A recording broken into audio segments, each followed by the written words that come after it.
Hi, welcome to week number 2 of our visitor motivations for selecting and attending interpreter programs. There's a lot to go through this week. I've attached, and you'll have access to a copy of my thesis, which I think you can skim through pretty well. There is a section there on the questionnaire survey and how we did this survey.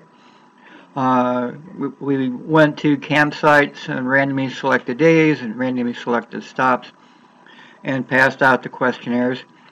We also passed out questionnaires as people were attending an interpretive hike or an amphitheater program or a live demonstration. That survey was done to find out, well, why did you attend today's program? Why did you attend this hike? What did you want to get out of the hike? Why did you attend the slideshow? Yeah, we had slides back then. So why did you come to the program? What were your motivations and expectations for coming here?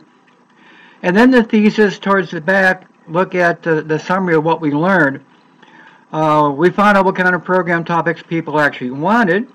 We learned when they wanted them, and we learned more about the diversity. There are some program topics only men liked, some program topics only women liked, some program topics that they both liked, but for different reasons. For example, the program on tornadoes and thunderstorms, the deadly clouds. Men chose that because of esteem motives. Remember Maslow's hierarchy of needs? And the women chose that topic for safety motives. So here's a program topic, but the men and the women are attending the program because they're expecting different outcomes.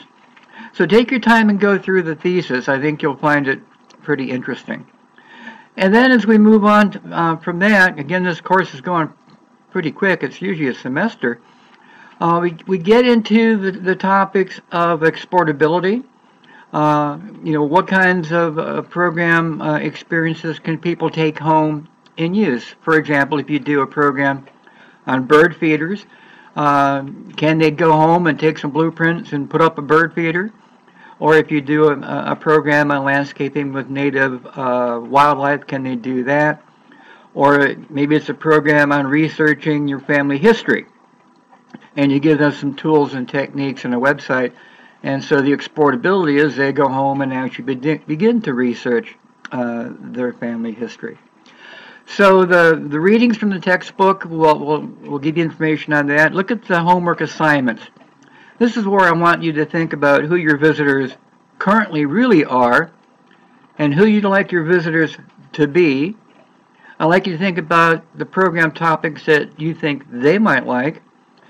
I might also like you to think about how you might do some simple surveys to find out for them what kind of programs they like.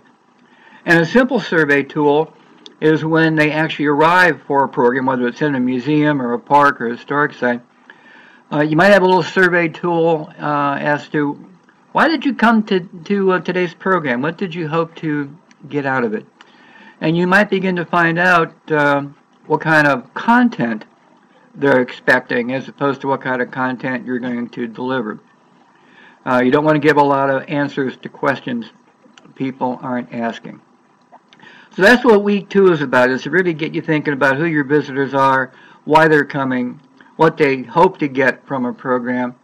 And I hope the thesis and the articles, chapters in the 2 textbooks will help you as well.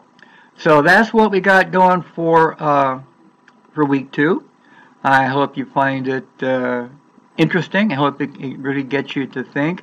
And think about the homework assignments where you begin to really think about who your visitors are, their demographics, when they come to programs, who comes on weekends, who comes on weekdays, what times of day do they prefer programs, things like that. So that's what week 2 is about, for visitor motivations for selecting and attending interpreter programs. Have a good one. Talk to you for week 3.